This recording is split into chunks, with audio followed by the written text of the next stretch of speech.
Titre, bonsoir à tous. Une centaine d'arrestations ont donc eu lieu suite aux troubles qui ont éclaté hier après-midi et cette nuit à Anderlecht. Plusieurs personnes entendaient protester contre la mort d'un jeune homme renversé lors d'une course-poursuite avec la police. Aujourd'hui, sa famille témoigne. Elle appelle au calme. David Brichard. C'est une famille endeuillée qui pleure la disparition d'Adil, un des leurs. Mais c'est aussi toute une famille qui demande aux jeunes de ne pas descendre dans les rues d'Anderlecht et de rester calme. On demande le calme. Mais bien sûr qu'il y a des humeurs et nous on est contre ça. Contre la violence, contre tout ce qui se peut passer, on est contre tout ça. Voilà. Et nous on aime cette fils et on ne veut pas avoir quelque chose, on veut juste le deuil calme ou gentiment. Vous voulez faire votre deuil? Exactement. On déplore ce qui s'est passé en rue parce qu'on sent qu'il y a quand même une expression de la part de la jeunesse qui se sent incompris. Et on invite l'autorité communale via l'échevinat de la jeunesse à mettre en place une cellule de crise pour peut-être apporter des réponses à cette jeunesse qui se sent aujourd'hui mis de côté. Parce que depuis l'accident, il n'y a aucune communication officielle de la part de la police ou du parquet par rapport à la situation. Et les jeunes se sentent un peu lésés, ils se disent on a perdu un des nôtres et on n'est pas venu nous transmettre les informations nécessaires pour apaiser notre douleur. Hier soir, après un moment d'accalmie, de nouvelles échauffourées ont éclaté au cœur d'Anderlecht.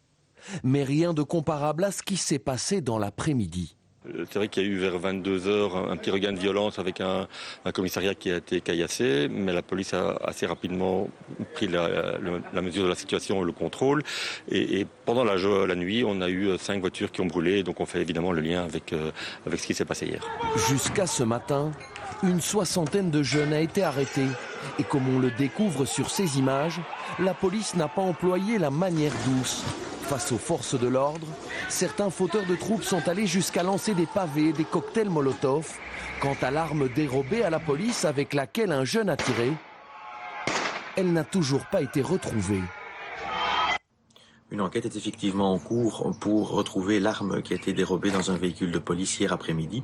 Des analyses de caméras de surveillance ont eu lieu, une enquête de terrain également, donc on espère rapidement mettre la main sur le suspect qui a dérobé l'arme et bien évidemment et aussi sur l'arme à feu. Le calme est maintenant revenu à Anderlecht et la famille d'Adil souhaite à présent que la justice fasse son travail. Cela leur permettra de comprendre les circonstances de la mort de l'adolescent. Et on va rejoindre Sarah Hendricks en direct à Anderlecht. Sarah, les autorités ont tenu une conférence de presse en fin d'après-midi et on en sait plus sur le nombre et le profil des personnes arrêtées.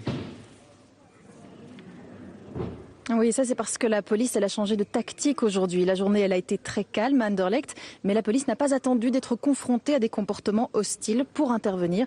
Dès que des personnes se regroupaient, les policiers sont intervenus en vertu tout simplement de la législation liée au coronavirus. Du coup, une trentaine d'arrestations ont encore eu lieu aujourd'hui. En tout, du coup, entre hier et aujourd'hui, on parle bien d'une centaine de personnes qui ont été arrêtées. Alors parmi elles, on sait ce soir qu'il y avait environ 30% de personnes mineures, 30% également de personnes qui ne venaient pas d'Anderlecht mais qui étaient issues d'autres communes de Bruxelles, voire même d'Anvers ou de Manage, nous dit-on. Ces chiffres sont encore amenés à évoluer puisqu'une task force recherche a été mise en place pour tenter d'identifier chaque personne liée aux faits de violence d'hier et de cette nuit.